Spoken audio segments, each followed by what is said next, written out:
जय मसीह। परमेश्वर आप सबको आशीष दे। यीशु को जानो, जीवन को जानो, भाग 10। और आज का मुख्य विषय है परमेश्वर का राज्य। परमेश्वर के राज्य में कैसे हम प्रवेश करेंगे, हम मनुष्य हैं, और किस प्रकार से हम परमेश्वर के राज्य में प्रवेश करेंगे, तो हम देखेंगे मन फिराने के द्वारा हम परमेश्वर के राज्य का वारिस हो सकते हैं। और इस परमेश्वर का वचन हम पढ़ेंगे। वचन के द्वारा जैसा कि परमेश्वर का वचन हम पढ़ेंगे नए नियम की किताब, और नए नियम की किताब में मत्ती का पुस्तक और उसका 3 अध्याय और 1 से लेकर के 17 पद तक हम यहाँ पर पढ़ेंगे। यहाँ पर इस प्रकार से लिखा गया है, ध्यान से सुनेंगे। उन दिनों में यूहन्ना बपतिस्मा देने वाला आकर यहूदिया के जंगल में प्रचार करने लगा, मन फिराओ क्योंकि स्वर्ग का राज निकट आ गया है। यह वही है जिसकी चर्चा यशायाह भविष्यवक्ता के द्वारा की गई। जंगल में एक पुकारने वाला का शब्द हो रहा है कि प्रभु का मार्ग तैयार करो, उसकी सड़कें सीधी करो। यूहन्ना ऊंट के रोम का वस्त्र पहने था और अपनी कमर में चमड़े का कटिबंध बांधे हुए था। उसका भोजन टिड्डियां और वनमधु था। वह यरूशलेम और सारे यहूदिया और यरदन के आसपास के सब स्थान के लोग उसके पास निकल आए। उन्होंने अपने अपने पापों को मानकर यरदन नदी में उससे बपतिस्मा लिया। 7 पद, जब उसने बहुत से फरीसियों और सदूकियों को बपतिस्मा के लिए अपने पास आते देखा तो उनसे कहा, हे सांप के बच्चों, तुम्हें किसने जता दिया कि आने वाले क्रोध से भागो? इसलिए मन फिराव के योग्य फल लाओ और अपने अपने मन में यह न सोचो कि हमारा पिता अब्राहम है, क्योंकि मैं तुमसे कहता हूं कि परमेश्वर इन पत्थरों से अब्राहम के लिए संतान उत्पन्न कर सकता है। अब कुल्हाड़ा पेड़ों की जड़ पर रखा हुआ है, इसलिए जो जो पेड़ अच्छा फल नहीं लाता वह काटा और आग में झोंका जाता है। मैं तो पानी से तुम्हें मन फिराव का बपतिस्मा देता हूं, परंतु जो मेरे बाद आने वाला है वह मुझसे शक्तिशाली है। मैं उसकी जूती उठाने के योग्य नहीं। वह तुम्हें पवित्र आत्मा और आग से बपतिस्मा देगा।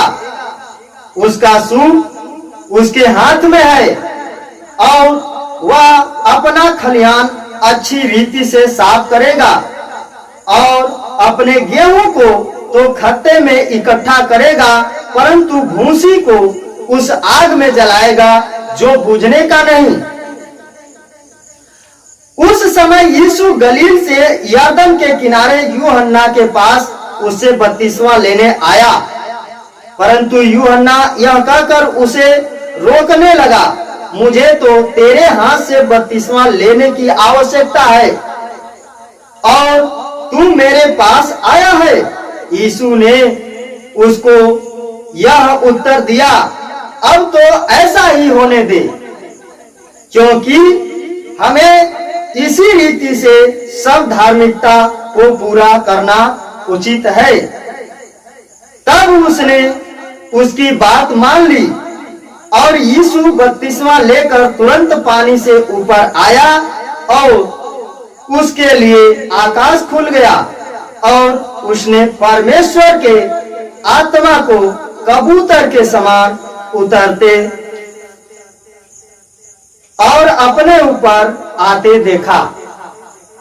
परमेश्वर इस वचन को पढ़े जाने और सुने जाने पर आशीष दे। जब हम इस वचन को पढ़ते हैं और इस वचन के ऊपर जब हम अध्ययन करते हैं तो यहां से परमेश्वर के राज्य के बारे में, परमेश्वर के राज्य में हम कैसे प्रवेश करेंगे, पुराने नियम के मुताबिक कोई भी किसी भी व्यक्ति का उद्धार नहीं है, किसी भी व्यक्ति का अनंत जीवन नहीं है, कोई भी व्यक्ति परमेश्वर के राज्य में प्रवेश नहीं कर सकता है, क्योंकि पाप मनुष्य के जीवन में प्रभुता करता था। और लिखा गया है वचन में कि पाप की मजदूरी तो मृत्यु है, यानी मनुष्य पाप करने के द्वारा अनंत मृत्यु का गुलाम हो गया। इन पापों से छुटकारा पाने के लिए यूहन्ना प्रचार करते हैं और कहते हैं मन फिराओ, क्योंकि स्वर्ग का राज निकट आ गया है। जो स्वर्ग का राज ढूंढने की आप कोशिश करते हैं, धर्म का काम करते हैं, तीर्थ यात्रा करने के लिए यहां वहां आप जाते हैं, तपस्या करते हैं, यज्ञ करते हैं और बहुत प्रकार का धार्मिक क्रियाकलाप करते हैं, शारीरिक काम करते हैं, धर्मी बनते हैं। अब ये सब काम करने की जरूरत नहीं है, सिर्फ मन फिराओ।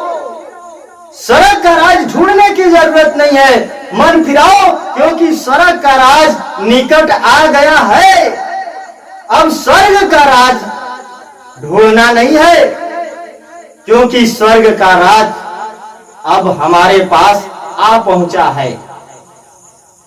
जब इस वचन का प्रचार यूहन्ना करते हैं तो मूर्ख लोग ही नहीं, गरीब लोग ही नहीं, कंगाल लोग ही नहीं, लिखा है वचन में 7 पद में सदूकी और फरीसी लोग भी बपतिस्मा लेने के लिए उस यूहन्ना के पास आते हैं। जब यूहन्ना बहुत सारे फरीसियों और सदूकियों को बपतिस्मा लेने के लिए आते हुए जब वो देखते हैं, तब उन्होंने कहा, हे सांप के बच्चों, किसने तुम्हें जता दिया कि आने वाले क्रोध से भागो। इस बात पर हम विचार करेंगे, गौर करेंगे।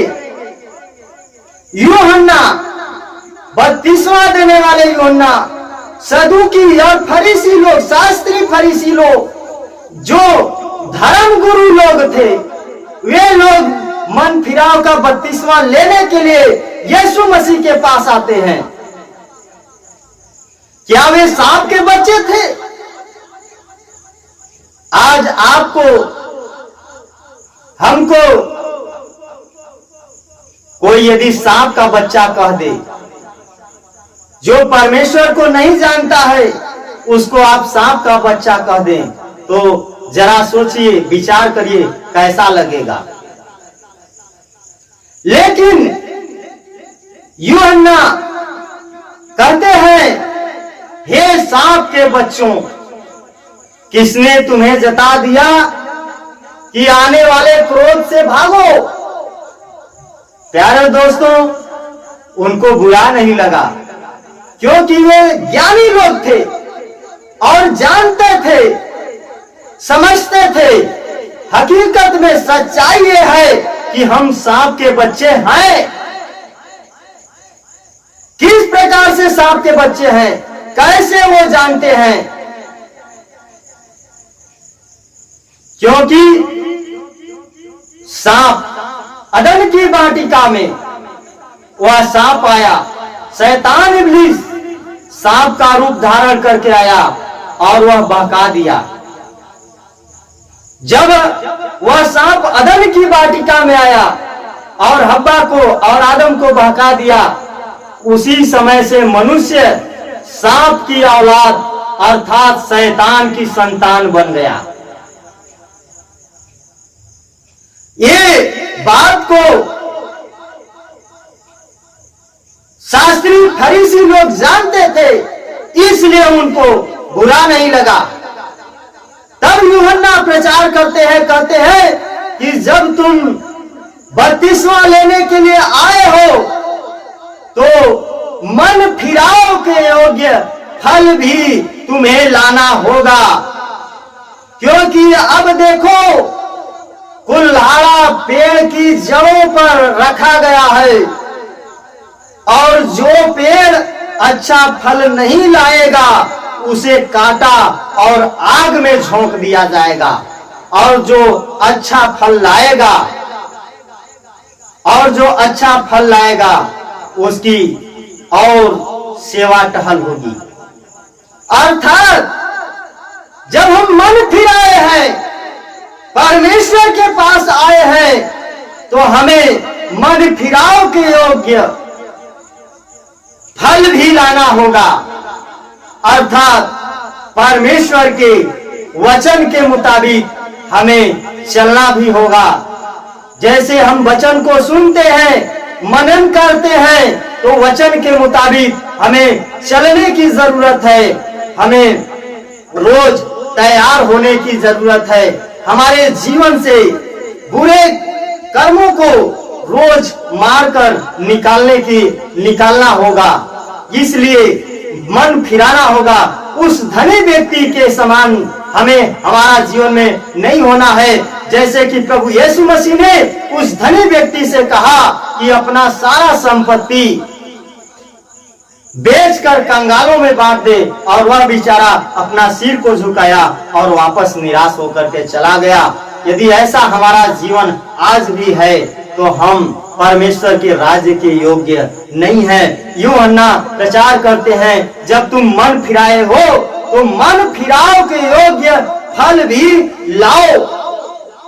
तो हम मन फिराते हैं तो मन फिराव के योग्य हमें फल भी लाने की जरूरत है, क्योंकि यीशु मसीह जब इस दुनिया में आए हैं तो यूहन्ना प्रचार करते हैं कि देखो अब गेहूं खत्ते में वह इकट्ठा करेगा और जो भूसी है उसको आग में जला देगा। तो हमें भूसी बनने की जरूरत नहीं है, हमें अच्छा गेहूं बनने की जरूरत है। तो परमेश्वर इस वचन पर आशीष दे। जय मसीह की। आमीन।